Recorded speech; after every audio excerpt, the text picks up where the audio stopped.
మరో breaking news చూస్తున్నాం. తిరుమల లడ్డు ప్రసాదము అన్న ప్రసాదంలో వినియోగించే నెయ్యిలో కల్తీ జరిగిందని international dairy development board lab నిర్ధారించింది. జూలై 8వ తేదీ ల్యాబ్కు శాంపిల్స్ పంపించారు టీటీడీ అధికారులు. అయితే శాంపిల్స్ లో చేప నూనె, వెజిటబుల్ ఆయిల్స్ కు సంబంధించిన బీఫ్ కి సంబంధించిన కొవ్వులు కూడా కలిపినట్లుగా ల్యాబ్ నిర్ధారించింది. కమిషన్ల కోసమే ఇదంతా కూడా చేశారని అధికార పార్టీ ఆరోపిస్తోంది. మరిన్ని డీటెయిల్స్ ను మా ప్రతినిధి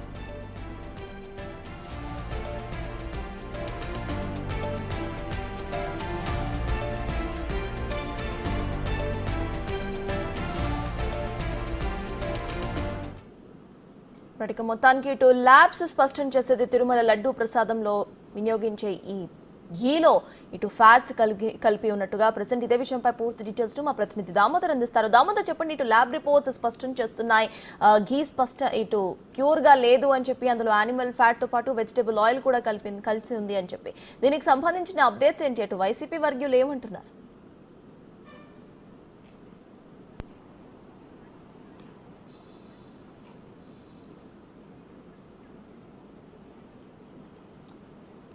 సర్తాజ్ గత ప్రభుత్వ పాలనలో శ్రీవారికి వినియోగించిన నైవేద్యాల్లో కానీ, అటు ప్రసాద తయారీలో కానీ, అన్న ప్రసాదాల్లో ఉపయోగించిన నెయ్యిని ఉత్తరాది రాష్ట్రాల నుంచి, తమిళనాడు నుంచి సరఫరా చేశారు. గతంలో ఏదైతే కేఎంఎఫ్ 20 సంవత్సరాలుగా నెయ్యిని సరఫరా చేసేది, కానీ అది ఎక్కువ ధర అడుగుతుందంటే అనే కారణంతో తక్కువ ధర కోట్ చేసిన తమిళనాడు, అదేవిధంగా ఉత్తరాది రాష్ట్రాలకు సంబంధించిన నెయ్యిని వాడారు. ఈ నేపథ్యంలో ఈ నెయ్యి కల్తీ జరిగిందంటూ టీడీపీ అధినేత చంద్రబాబు నాయుడు, సీఎం చంద్రబాబు నాయుడు కూటమి 100 రోజుల సమావేశంలో ప్రకటించడము, ఆ తర్వాత ఆ రిపోర్ట్స్ బయటకు రావడం జరిగింది. అయితే రిపోర్ట్స్ బయటకు రావడానికి ముందు టీటీడీ మాజీ బోర్డు చైర్మన్ ఎస్వి సుబ్బారెడ్డి అయితే తాను ప్రమాణానికి సిద్ధం, ఈ విధమైన అవాకులు చవాకులు పేలి హిందువుల మనోభిప్రాయాలు దెబ్బతీస్తున్నారంటూ తీవ్ర స్థాయిలో చంద్రబాబుపై విరుచుకుపడ్డారు. అయితే సాయంత్రం తిరుపతికి ఏదైతే చిత్తూరు జిల్లా పర్యటనకు వచ్చిన నారా లోకేష్ ఈ విషయంలో తాను ప్రమాణానికి సిద్ధంగా ఉన్నాను, మీరు కూడా రండి, నేను తిరుపతిలోనే ఉన్నానంటూ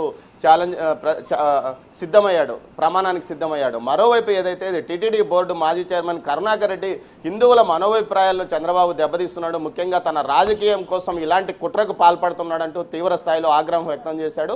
ఇదే సమయంలో ఏదైతే ఈ ల్యాబ్స్ కంటే పోర్టుల్లో పనిచేసే కార్మికులు అత్యంత నిష్ఠాతులని, వారు ఈ వాసన ద్వారానే అన్ని గ్రహించగలుగుతారు, ఇలాంటి వ్యక్తులు ఉన్న పోర్టులో ఈ విధంగా కల్తీ నూనె వస్తే వారు గ్రహించలేరా అంటూ తీవ్ర స్థాయిలో విరుచుకుపడ్డారు. అయితే ల్యాబ్ రిపోర్ట్స్ బయటకు వచ్చిన తర్వాత ఈ విషయంలో కల్తీ జరిగిందంటూ కూడా పెద్ద ఎత్తున విమర్శలు రావడంతో దీనిపైన ఏదైతే వైసీపీ నేతలు మాత్రం ప్రతిస్పందించలేదు, అంతకు మునుపు మాత్రమే వారు మాట్లాడిన పరిస్థితి.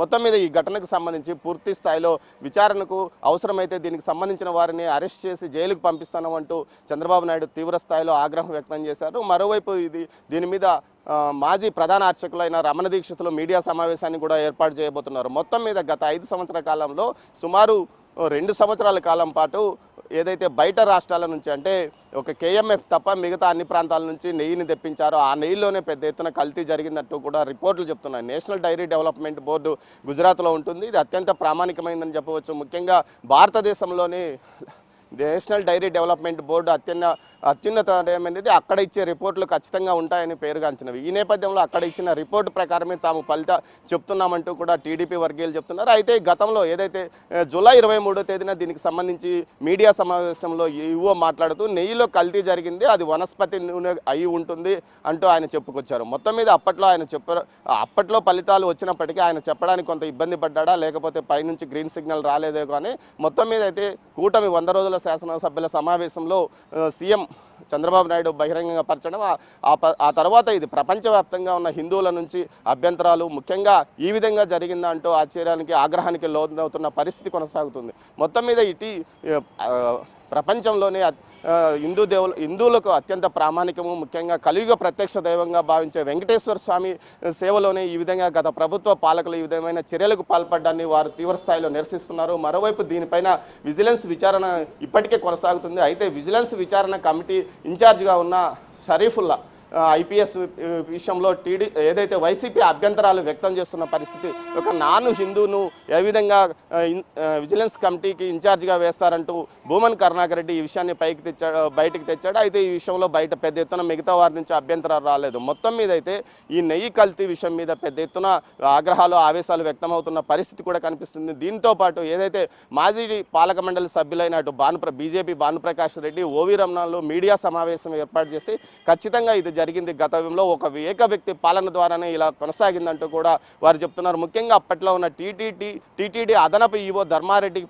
మొత్తం ఏకచక్రాధిపత్యంగా 5 సంవత్సరాల పాటు టీటీడీలో ఉన్నాడు. ఈ సందర్భంలో ఇటు ఏదైతే పాలక మండలిని కానీ పాలక మండలి చైర్మన్లను కానీ ఆయన పట్టించుకోలేదు. అందువల్లనే అన్నదానాన్ని ఏదైతే క్యూ లైన్లలో అన్నదానాన్ని కానీ అదేవిధంగా పానీయాలు ఇవ్వడాన్ని కూడా అన్న పానీయాలు ఇవ్వడాన్ని కూడా ఆపివేసిన పరిస్థితి. ఇలాంటి పరిస్థితుల్లో లడ్డు నాణ్యత విషయంలో కూడా అనేక అనుమానాలు వచ్చాయి. అప్పట్లో కొంతమంది లడ్డు బాగలేదని చెప్పినప్పటికీ వారి మీద లడ్డు బ్రహ్మాండంగా ఉంది అంటూ మరోసారి విజిలెన్స్ అధికారులు చెప్పించిన పరిస్థితి. అదేవిధంగా అన్నదానంలో కూడా అన్నదానం నాణ్యత బాగలేదని చెప్పిన వారి ఇంటికి వెళ్ళి మరోసారి అన్నదానం చాలా బాగుందంటూ చెప్పించిన రోజులు కూడా ఉన్నాయి. దీంతోపాటు ఎవరైతే విమర్శలు చేశారో వారిపైన కొంత వ్యక్తిగతంగా కేసులు పెట్టిన పరిస్థితి ఉంది. మొత్తం మీద అయితే గతంలో నెయ్యిలో కల్తీ జరిగిందని మాత్రం అప్పట్లోనే చాలామంది ఏదైతే లడ్డు ప్రసాదానికి కానీ అన్నప్రసాదానికి కానీ వినియోగించే వస్తువుల విషయంలో కల్తీ జరుగుతుంది, నాణ్యత లోపంగా ఉందని అప్పట్లో చాలామంది చెప్పారు. దీంతోపాటు లడ్డు ప్రసాదం కేవలం 2 రోజులకే చెడిపోతున్న పరిస్థితి గురించి అప్పట్లో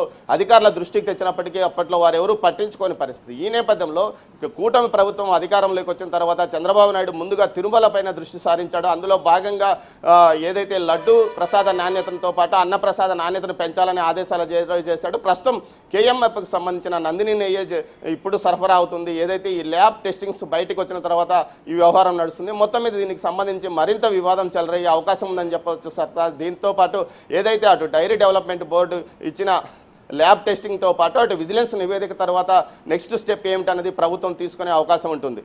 రైట్, థ్యాంక్ యూ దామోదర్.